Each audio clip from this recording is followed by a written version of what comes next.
சட்டமன்றத்தில் திராவிட முன்னேற்ற கழகத்தினுடைய அரசு நிதிநிலை அறிக்கையை தாக்கல் செய்திருக்கின்றார்.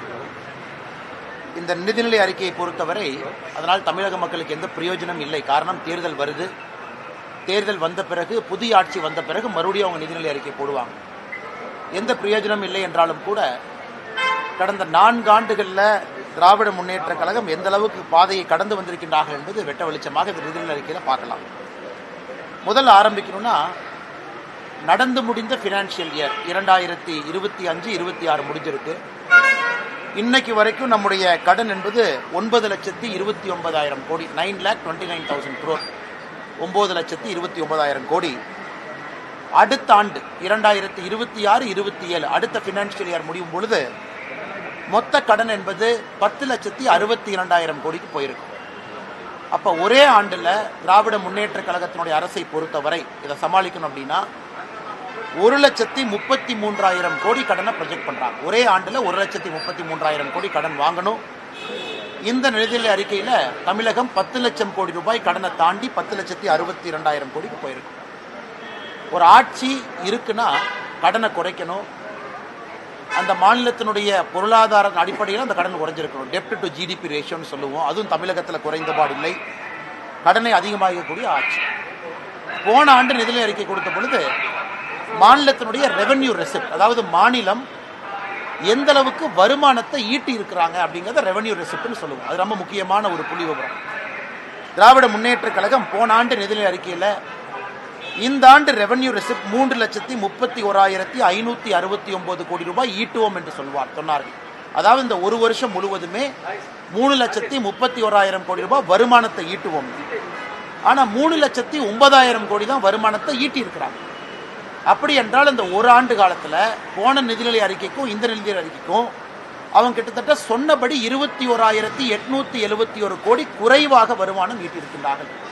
அப்படி என்றால் இது வருமானம் ஈட்டாத ஒரு அரசு, கடனை வாங்கி செலவு செய்யக்கூடிய அரசு என்பது நமக்கு ஊர்ஜியமாகுது. ஹையர் எஜுகேஷன், காலேஜ் ஹையர் எஜுகேஷனுக்கு பட்ஜெட் போட்டிருக்கிறாங்க 8,505 கோடி. ஆனால் போன பட்ஜெட்டுக்கும் இந்த பட்ஜெட்டுக்கும் பார்த்தீங்கன்னா இது வெறும் 11 கோடி மட்டும்தான் அதிகம். அண்ணா பல்கலைக்கழகத்தை புதுப்பிக்க போகிறோம், அதுக்கு நாங்கள் 1,380 கோடி ரூபாய் செலவு செய்ய போகிறோம்னு சொல்கிறாங்க இதே நிதிநிலை அறிக்கையில். ஆனால் உயர்கல்வித்துறையினுடைய பட்ஜெட்டை வெறும் 11 கோடி ரூபாயை உயர்த்திவிட்டு அண்ணா பல்கலைக்கழகத்தினுடைய புதுப்பிப்புக்கு 1,380 கோடி ரூபாய் நாங்கள் கொடுப்போம்னா பணம் எங்கிருந்து வரும்? அது ஒரு ஏமாற்று வேலை. ரொம்ப ஆச்சரியம் என்னன்னா, திராவிட முன்னேற்ற கழகம் ஆட்சிக்கு வந்த பொழுது cross enrolment in higher education, அதாவது 12ஆம் வகுப்பை தாண்டி மேலே படிக்கக்கூடியவங்க இந்தியாவில் தமிழகம் அதிகமாக 49 விழுக்காடு இருந்தது cross enrolment in higher education. இந்த நிதிநிலை அறிக்கை பார்க்கும் பொழுது அது 47 விழுக்காடுக்கு வந்திருக்கு. அப்படின்னா 2% இந்த திராவிட மாடல் ஆட்சியில் 2% மேற்படிப்பு படிக்கக்கூடிய மாணவர்களுடைய படிப்பு என்பது 2 விழுக்காடு மொத்தமாக குறைந்திருக்கிறது. அது மட்டும் இல்லைங்க, இன்னைக்கு விபி ராம்ஜி இந்த 100 நாள் வேலைவாய்ப்பு திட்டம் என்பது 125 நாள் வேலைவாய்ப்பு திட்டமாக விபி ராம்ஜியாக மாறியிருக்கிறது. போன ஆண்டு 29,000 கோடி 29,465 கோடி ஒதுக்கிய திமுக அரசு இந்த ஆண்டு வெறும் 28,687 கோடி ஒதுக்கி இருக்கிறாங்க. எதற்காக இதை கேட்கிறேன் அப்படின்னாங்க, இன்னைக்கு திராவிட முன்னேற்ற கழகத்தை பொறுத்தவரை 150 நாள் கொண்டு வருவோம் என்று சொன்னார்கள். இன்னைக்கு அதை விட குறைவாக ஒதுக்கி இருக்கின்றார்கள். 40% விபி ராம்ஜியினுடைய பட்ஜெட்டை மாநில அரசு கொடுக்கணும். இதிலிருந்தே தெளிவாக தெரிகிறது தமிழ்நாட்டில் இவங்க இந்த 125 நாள் வேலை வாய்ப்பு என்பது வெறும் ஒப்புகை சப்பானியாக மட்டும்தான் பேசிக் கொண்டிருக்கின்றார்கள். அடுத்து கலைஞர் கைவினை திட்டம். கலைஞர் கைவினை திட்டம் உங்களுக்கு தெரியும். மத்திய அரசு நாம் ஒரு திட்டத்தை கொண்டு வந்தோம், கைவினை கலைஞர்களுக்கு நம்ம லோன் கொடுக்குறோம்னு. அந்த கலைஞர் கைவினை திட்டத்தில் வெறும் 23,879 பேர் தான் அப்ளிகேஷனை கொடுத்துருக்குறாங்க. ஆனால் மத்திய அரசு இந்த திட்டத்தை கொண்டு வந்த பொழுது மு.க. ஸ்டாலின் அவங்க அதை நிறுத்தி வச்சாங்க. அப்பவே பல லட்சம் மக்கள் இந்த திட்டத்திற்கு அப்ளிகேஷன் கொடுத்திருந்தாங்க. மத்திய அரசினுடைய போர்ட்டலில் பல லட்சம் பேர் ரெஜிஸ்டர் பண்ணாங்க. எனக்கு தெரிஞ்சு தோராயமாக 8 லட்சத்துக்கும் சராசரியாக அந்த ரெஜிஸ்ட்ரேஷன் இருந்துச்சு தோராயமாக. ஆனால் அந்த திட்டத்தை நிறுத்திட்டு கலைஞர் கைவினை திட்டம்னு அதற்கு பதிலாக கொண்டு வந்த திட்டத்தில் வெறும் 23,879 பேர் தான் ரெஜிஸ்டர் பண்ணிருக்காங்கன்னா அத்தனை லட்சம் பேர் எங்க போனாங்க? அந்த கைவினை கலைஞர்களுக்கெல்லாம் ஒரு வாய்ப்பு இல்லையா? அதுவும் ஒரு ஏமாற்று வேலை என்பது மிக தெளிவாக நமக்கு தெரிஞ்சிருக்கு. இந்த பட்ஜெட்ல அவங்க சொல்லியிருக்கிறாங்க, கோவில்கள் எல்லாம் புனரமைத்ததுக்காக நாங்க கடந்த 5 ஆண்டுகள்ல 8100 கோடி ரூபாய் செலவு செய்திருக்கின்றோம் என்று சொல்லியிருக்கின்றாங்க. ஆனால் எங்களை பொறுத்தவரை வெறும் 82 கோடி ரூபாய் தான் செலவு செஞ்சிருக்கிறாங்க. ஒருவேளை இவங்க 8100 கோடி ரூபாய் செலவு செஞ்சிருக்கிறாங்கன்னா இவங்க ஒரு வெள்ளை அறிக்கையாக தமிழகத்தில் இந்த திராவிட முன்னேற்ற கழகம் தலைமையிலான இந்த ஆட்சி, திராவிட மாடல் ஆட்சி எப்படி 8100 கோடி ரூபாய் கோவிலுக்கு செலவு செய்திருக்கின்றோம் என்பதை ஒரு வெள்ளை அறிக்கையாக விடுகிறது. ஸோ மொத்தத்தில் சொல்லணும்னா நம்முடைய விவசாயத்துறை என்பது வெறும் 3% தான் வளர்ந்துருக்கு. தமிழக மக்கள் நல்லா புரிஞ்சுக்கணும். குஜராத்தில் மோடி அவர்கள் ஆட்சியில் இருந்த பொழுது 10 ஆண்டு காலம் வருடத்திற்கு 10 விழுக்காடு விவசாயம் வளர்ந்துச்சு. வெறும் 3 விழுக்காடு மட்டும்தான் விவசாயத்தை வளர்த்தி இருக்கிறாங்க. மத்திய அரசு கொடுத்திருக்கக்கூடிய PLI ஸ்கீம் மூலமாக தமிழகத்திற்கு இன்னைக்கு எலக்ட்ரானிக் நிறைய கிளஸ்டர்ஸ் வந்திருக்கு. அதுவும் மத்திய அரசுடைய ப்ரொடக்ஷன் லிங்க் இன்சென்டிவ் ஸ்கீம் மூலமாக மட்டும்தான். அதை TRB ராஜா அவங்களே ஒத்துக்கிறாங்க. இன்னொரு பக்கம் ECMS scheme, electronic component manufacturing scheme, அதுவும் மத்திய அரசுடைய திட்டம். அது மூலமாக தான் எலக்ட்ரானிக் காம்பனன்ட் கம்பெனி தமிழ்நாட்டுக்குள்ள வருது. ஸோ மாநில அரசு சொந்தமாக ஒரு திட்டத்தை தொடங்கி அதன் மூலமாக வேலை வாய்ப்பு அவங்களால கொண்டு வர முடியல. ரெவென்யூ டிஃபிசிட் ஆயிருக்கு. போன ஆண்டுக்கும் இந்த ஆண்டுக்கும் சொன்னதை விட நான் ஏற்கனவே சொல்லியிருந்த 21,000 கோடி ரூபாய் குறைஞ்சிருக்கு. VB ராம்ஜி பட்ஜெட் குறைஞ்சிருக்கு. உயர்கல்வித்துறை வெறும் 11 கோடி ரூபாய் ஏற்றி இருக்கிறாங்க. ஆனால் அண்ணா பல்கலைக்கழகத்துக்கு மட்டுமே 1380 கோடி ரூபாய் தேவைப்படுகிறது. கடன் இந்த ஆண்டு 1,33,000 கோடி கடன் வாங்க போறாங்க. மொத்தமாக நம்முடைய கடன் என்பது 10,62,000 கோடி ரூபாய்க்கு 10 லட்சத்தை தாண்டி போக போகுது. ஸோ மொத்தத்தில் பார்த்தோம்னா இது ஒரு சுய புராணம். அந்த நிதியமைச்சரை நான் விமானம் வருவதற்கு முன்பு பார்த்தேன். அவரே ஒப்புக்கு சப்பானியா பட்ஜெட்டை படிச்சுட்டு இருந்தார். எப்படியாச்சும் படிச்சுட்டா அடுத்த 5 வருஷம் எதிர்கட்சியில் உட்கார்ந்துக்கலாம், இவங்களை நம்பி எந்த பட்ஜெட்டும் போட முடியாதுன்னு அவரே ஒப்புக்கு சப்பானியா அந்த பட்ஜெட்டை கஷ்டப்பட்டு படித்து கொண்டிருப்பதாகத்தான் பார்த்தேனோ தவிர தமிழக மக்களுக்கு உருப்படியாக பிரயோஜனமாக இந்த பட்ஜெட்டில் எதுவும் கிடையாது என்பது உண்மை. ஏன்னா மற்ற அரசியல்வாதி சும்மா பேசிட்டு போயிடுவாங்க. நான் புள்ளி விவரத்தோடு சொல்லுகின்றேன். முக்கியமான விஷயத்தை சொல்கிறேன். கடனை சொல்கிறேன், ரெவென்யூ ரிசிப்டை சொல்கிறேங்க, உயர்கல்வித்துறையை சொல்கிறேன், VB ராம்ஜி சொல்கிறேன், உயர்கல்வித்துறையினுடைய என்ரோல்மெண்ட்டை சொல்கிறேன். எல்லாமே அதில் பாலாத்து கொண்டு போயிட்டு என்ன திராவிட மாடல் அரசு? அதுலேருந்து தெளிவாக தெரிகிறது தமிழகத்திற்கு 0 ரூபாய், 0 ரூபாய் கொடுத்த பட்ஜெட்டுக்கு எதுவுமே பிரயோஜனம் இல்லை. அதனால தான் இவங்களே பட்ஜெட்டுக்கு முன்னாடி வீடு வீடாக சென்னையில் போய் முட்டையை கொடுத்தாங்க. மத்திய அரசு முட்டை கொடுக்குது. அப்போ எனக்கு தெரியல, இன்னைக்கு தான் புரியுது இவங்க பட்ஜெட்டில் முட்டையை கொடுப்பதற்காக சென்னை மூலம் முட்டை கொடுத்தாங்க என்பது.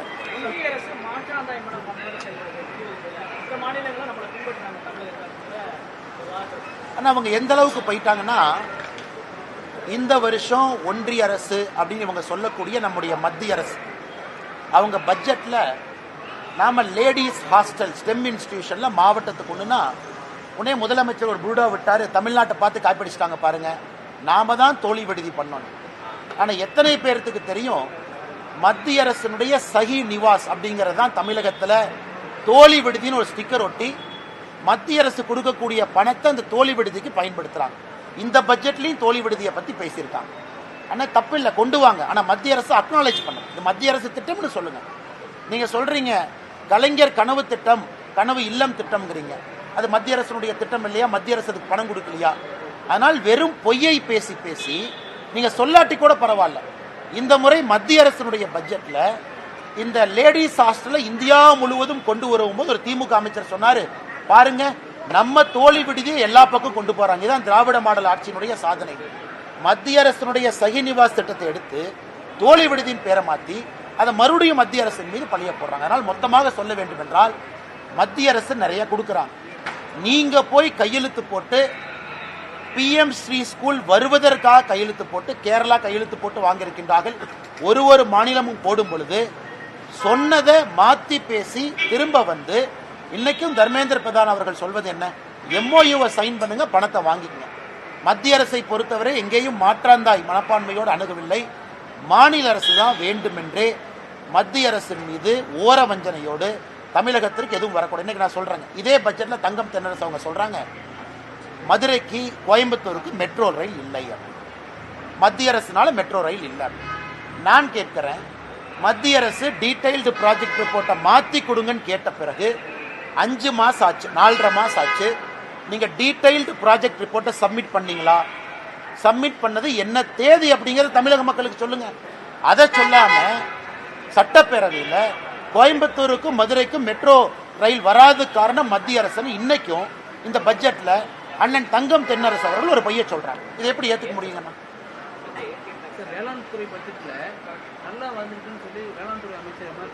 நான் டேட்டா கொடுக்குறேன்னா என்னென்ன ஒரு பட்ஜெட் கொடுக்குறாரு? 3% தான் வளர்ச்சி. விவசாயத்தை பொறுத்தவரை திமுக ஆட்சிக்கு வந்துட்டாங்க, திமுக ஆட்சியிலிருந்து போறாங்க. இந்த 5 வருஷத்துக்கான வந்ததுக்கும் இன்னைக்கு இருக்கக்கூடிய வளர்ச்சி பாருங்க. ஆவரேஜா ஒரு வருஷத்துக்கு 3% வளருது. 21 22 3, 22 23 3, சராசரியாக 3% மட்டும்தான் வளர்ச்சி இருக்கக்கூடிய வேளாண்மை. ஆனால் எம்ஆர்கே பன்னீர்செல்வம் அவங்க எதுக்கு தனியாக ஒரு பட்ஜெட் போடுறாங்கன்னு எனக்கு தெரியல.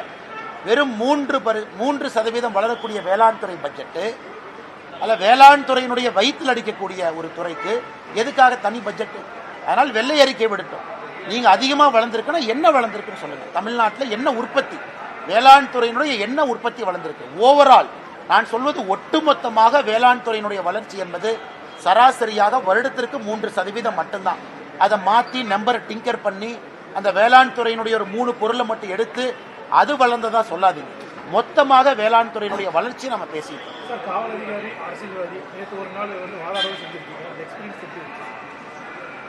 ஆனா நேற்று ஒரு நல்ல ஒரு அனுபவங்கன்னா, அதாவது நம்முடைய வழக்கை நாம ஒரு நீதிமன்றத்தில் வழக்காடும் பொழுதுதான் அது எவ்வளவு கஷ்டமான ஒரு வேலை, எவ்வளவு ப்ரிப்பரேஷன் பண்ணணும், எந்த அளவுக்கு நம்முடைய வழக்கறிஞர் பெருமக்கள் அந்த கருப்பு உடையை அணிந்து ஒரே நாளில் அவங்க 5 கேஸ் 6 கேஸ்லாம் பண்ணுறாங்க, நம்ம ஒரு கேஸ் தான் பண்ணுறோம். அதனால் வழக்கறிஞர்கள் நண்பர்கள் மீது எனக்கு தனிப்பட்ட ஒரு மரியாதை மதிப்பு அதிகமாக இருக்குது. அதே போல் எனக்கும் ஒரு பெரிய அனுபவம், கற்றுக்கொள்வதற்கு ஒரு வாய்ப்பு. இந்த கிராஸ் எக்ஸாமினேஷன் முடியல, இன்னும் அது தொடரும். நேற்று டிஆர் பாலு அவர்களுடைய 2004 9 வரை அவங்க ஆட்சியில் இருந்ததை மட்டும்தான் நம்ம பேசணும். இன்னும் நிறையா விஷயம் நம்ம பேசல, நிறையா இருக்குது. அவங்க குடும்பம் பற்றி நிறையா விஷயங்கள் இருக்குது, அவங்க குழந்தைகளை பற்றி இருக்குது. ஏன்னா மொத்தமாக நாம் டிஆர் பாலு மற்றும் அவர்கள் குடும்பத்தினரை பற்றி டிஎம்கே ஃபைல்ஸில் பேசியிருக்கோம். அதை அனைத்தையும் வருகின்ற காலத்தில் பேசுவதற்கு ஒரு வாய்ப்பு கிடைக்கும். 1000 ரூபாய் கொடுக்க தடுத்தால் 5000 ரூபாய் கொடுப்பேன் என்று போஸ்டர் எல்லாம் ஓட்டியிருக்காங்க திமுக சார்பாக. ஆனால் முடிச்சுட்டு கூட வந்துடுறேன். திராவிட முன்னேற்ற கழகத்தை பொறுத்தவரை பீகாரில் 10,000 ரூபாய் பெண்களுக்கு கொடுக்கப்பட்டது. தேர்தல் ஆணையம் எங்கேயும் அது தவறுன்னு சொல்லலை. ஏன்னா அது ஒரு ஸ்கீமா கவர்மெண்ட் அறிவிச்சு கொண்டு வந்தாங்க. மகாராஷ்டிராவில் 2100 ரூபாய் நம்முடைய சகோதரிகளுக்கு கொடுக்கப்பட்டது, அதையும் தேர்தல் ஆணையம் தடுக்கல. இவங்க இன்னைக்கு சொல்லட்டும், இந்தியாவில் வேற ஏதாச்சும் ஒரு மாற்று கட்சி நண்பர்கள் மோடி அவர்கள் ஆட்சிக்கு வந்த பிறகு எங்கேயாச்சும் மத்திய அரசு தடுத்திருக்காங்களா? ஏன்னா தேர்தல் ஆணையத்தை பற்றி நாம பதில் சொல்ல முடியாது, இண்டிபெண்டன்ட் ஏஜென்சி. தேர்தல் ஆணையமும் தடுக்கல. அப்படி இருக்கும் பொழுது இவராக ஒரு புரளியை கிளப்பி, இவராக கோடை காலத்திற்கு 2000 ரூபாய் கொடுக்கணும்னு இவராக கிளம்பி, இதுக்கு முன்னாடி தமிழ்நாடு கோடை காலத்தில் எத்தனை பேர் இறந்துருக்கிறாங்க? அந்த கோடை காலம் ஞாபகத்துக்கு இல்லையா? 2001 2 அந்த காலகட்டத்தை விடுங்க. 21 22 23 24 எதுவுமே இல்லாமல் இவர் 5000 ரூபாய் கொடுப்பதற்காக கொடுங்க. பெண்களுக்கு போகிற எந்த பணத்தையும் யாரும் தடுக்க போவதில்லை. 1000 ரூபாய் அறிவிச்சிருக்கிறீங்க, 1000 ரூபாய் கொடுங்க. நம்முடைய கூட்டணி 2000 ரூபாய் அறிவித்திருக்கின்றோம். ஏப்ரலுக்கு பிறகு நாங்கள் 2000 ரூபாய் கொடுக்குறோம். அறிவிச்சதை கொடுங்க. ஆனால் மத்திய அரசு தடுக்க போறாங்கன்னு எங்களின் மீது பொய்யை சொல்லி எதற்காக கொடுக்குறீங்க என்பதுதான் எங்களுடைய கேள்வி. அறிவிச்சதை கொடுங்க, கோடை காலத்துக்கு கொடுக்கணுமா அதையும் கொடுங்க, மக்கள் சந்தோஷமா வாங்கிக்கிட்டோம். ஆனால் இந்த ஆண்டு மட்டும்தான் கோடை காலம் தெரிஞ்சுதா, போன ஆண்டு தெரியலையா என்பதும் எங்களுடைய கேள்வி. கடந்த 2 மாசம் மட்டும் 9000 ரூபாய் ஒரு குடும்பத்துக்கு கொடுத்துருக்காங்க. அதாவது பார்த்தீங்கன்னா பொங்கல் தொகை 3000 ரூபாய், மகளிர் உரிமை 4000 ரூபாய், இந்த மாதம் 5000 ரூபாய், கிட்டத்தட்ட 9000 ரூபாய் கொடுத்துருக்காங்க. இதுக்கான தொகை கொடுத்ததுக்கான காரணம் என்ன நினைக்கிறீங்க? தேர்தல் தான் நினைக்கிறீங்க? கொடுக்கட்டுங்கண்ணா, பொங்கலுக்கு மக்களுக்கு கொடுக்கணும் தவறு இல்லை, மாதம் கொடுக்கணும் தவறு இல்லை, கோடை காலத்துக்கு கொடுக்கணும் தவறு இல்லை. ஆனால் திராவிட முன்னேற்ற கழகம் சொல்வது போல இந்த கோடை காலம் எலெக்ஷன் வர கோடை காலத்துக்கு மட்டும்தான் கொடுப்போம், மற்ற கோடை காலம் கொடுக்க மாட்டோம் என்பது சொல்வதெல்லாம் அரசியல் என்பதைத்தான் மக்கள் மன்றத்தில் வைக்கிறோம். அதே நேரத்தில் நாம் புரிந்து கொள்ள வேண்டும், நாம் ஆட்சிக்கு வரும் பொழுது 2000 ரூபாய் என்று சொல்லியிருக்கின்றோம். அதையும் மக்கள் புரிந்து கொண்டிருக்கின்றார்கள். திராவிட முன்னேற்ற கழகம் கொடுத்திருக்கக்கூடிய அந்த 3000 5000 8000 ரூபாய் என்பது தேர்தலுக்காக மட்டும்தான் கொடுக்குறாங்கன்னு மக்களுக்கு தெரியும். ஆனால் தேர்தல் முடிந்த பிறகு இன்னும் அதிகமாக தேசிய ஜனநாயக கூட்டணியுடைய ஆட்சியாளர்கள் கொடுப்பார்கள் என்பது மக்களுக்கு தெரியும்.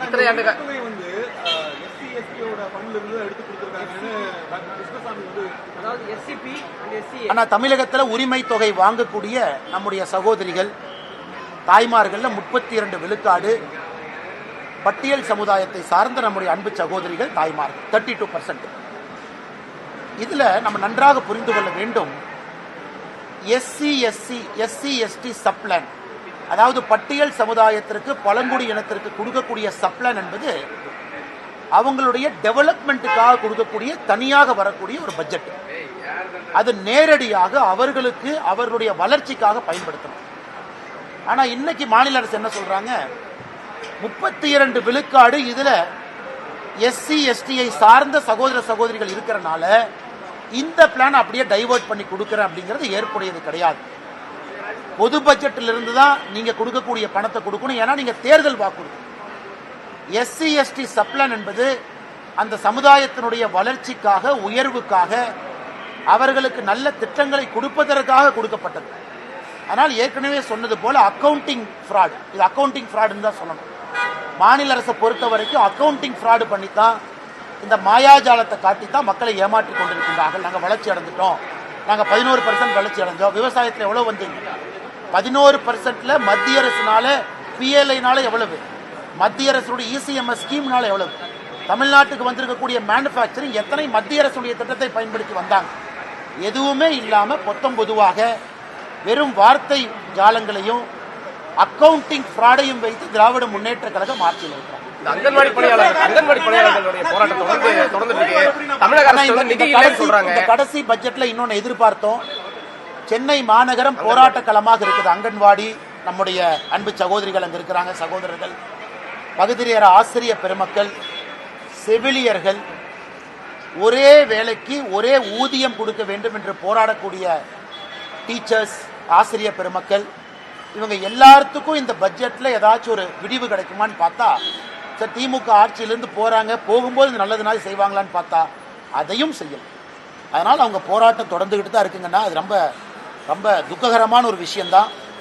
அவங்க ஏப்ரல் வரைக்கும் பொறுத்துக்கணும். ஏன்னா இன்னி அவர்கள் புரிந்து கொள்ள வேண்டும், பட்ஜெட்ல அவங்களுக்கு இல்லைன்னா இன்னி அவர்கள் திமுகவை எதிர்த்து போராடுவது வேஸ்ட்.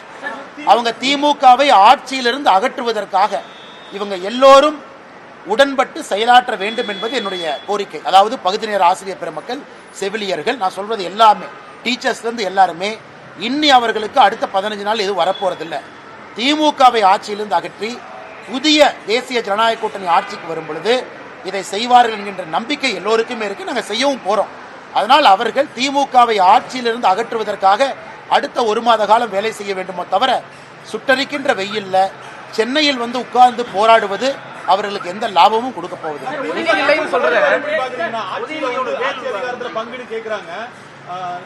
மாணிக்கம் தாக்கூர் வந்து தலைமையோட ஒப்புதலோட தான் அதை நாங்க கேட்கிறோம் அப்படிங்கறதையும் சொல்லியிருக்காரு பிரஸ் மீட்ல. இது எப்படி பாக்குறீங்க அண்ணா? இது ஆங்கிலத்தில் வந்து ஒரு பழமொழி சொல்லுவாங்க, hunting with the dog and chasing the rabbit அப்படிம்பாங்க. அதாவது நான் வேட்டை நாயோட சண்டை போடுவேன், ஆனால் வேட்டை நாய் பிடிக்க போற அந்த முயல் ரேபிட்டோடவும் நான் ஃப்ரெண்ட்ஷிப்பாக இருப்பேன்.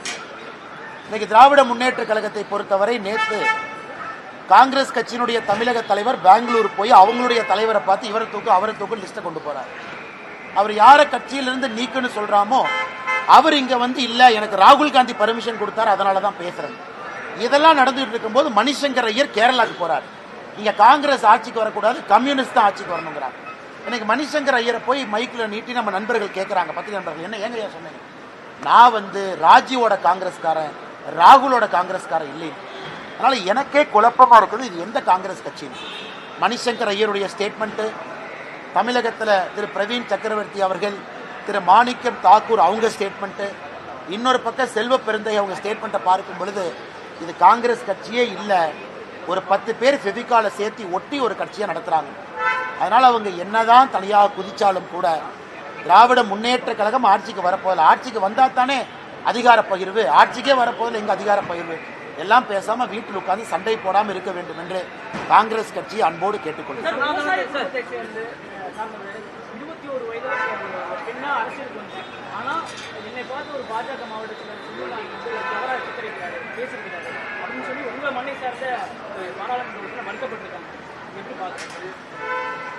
அக்கா ஜோதிமணி அவர்கள் மீது 1008 கருத்து வேறுபாடுகள் இருந்தாலும் பாராளுமன்றத்தில் சமீபத்தில் அவருடைய நடவடிக்கை வெல் ஆஃப் த ஹவுஸ்ல அவர்கள் நடந்து கொண்ட விதம் ஏற்புடையதாக இல்லை என்றாலும் கூட ஒரு தனி மனித விமர்சனத்தை யாராக இருந்தாலும் கூட வைப்பது ஏற்புடையது அல்ல.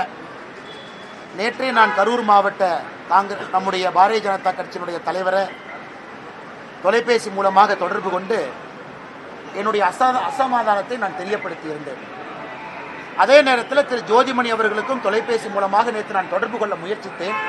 அவங்க என் ஃபோன் எடுக்கலை, இன்னைக்கு கூப்பிடுவாங்க. இந்த மாதிரி என்னுடைய வருத்தத்தையும் பதிவு செய்வதற்காக. அது நிச்சயமாக அந்த பேச்சை ஒரு அரசியல் கட்சியில் இருந்து கொண்டு இன்னொரு தலைவரின் மீது ஆரோக்கியமான முறையில் குற்றச்சாட்டு வைக்கலாம். அதனால் அது ஏற்புடையது கிடையாது. நான் சார்ந்திருக்கக்கூடிய கட்சியினுடைய மாவட்ட தலைவரையும் தொலைபேசி மூலமாக தொடர்பு கொண்டு என்னுடைய அசமாதானத்தை நேற்றே நான் பதிவு செய்தேன். அதே நேரத்தில் திருமதி ஜோதிமணி அவர்கள்ட்ட என்னுடைய வருத்தத்தை பதிவு செய்வதற்கு நான் தொலைபேசி மூலமாக அழைத்தேன். அதனால் எனக்கு இதில் ஏற்புடையதில்லை. எலெக்ஷன் சீசன் ஆரம்பிக்குது, நீ மைக் அதிகமாக இருக்கும், எல்லாரும் மைக்கை பார்த்தோன்னே உணர்ச்சி வசப்படுவாங்க, ஏதோ பேசுவாங்க. அதனால் எல்லோருமே கண்ணிய குறைவாக பேசுவதை தவிர்த்து அட்டாக் பண்ணலாம், ஸ்ட்ராங்காக பேசலாம், ஆரோக்கியமாக பேசலாம். ஆனால் அது சரியான அந்த லக்ஷ்மண் ரேகாக்குள்ளே பேசணும் அப்படிங்கிறது என்னுடைய விருப்பம். ஏன்னா அடிக்கடி இதற்கு நாம் ஒரு வாய்ப்பு கொடுக்கக்கூடாது. ஏன்னா நம்முடைய ஃபோக்கஸ் மாறுது. எதை நோக்கி அரசியல் செய்கிறோம், யாரை நோக்கி அரசியல் செய்கிறோம், எதுக்காக அரசியல் செய்கிறோம் அப்படிங்கிறது மாறி வேற எங்கேயோ வண்டி போகுது. அதை தலைவர்கள் எல்லாரும் உணர்ந்து கொள்வாங்க என்கிற நம்பிக்கை.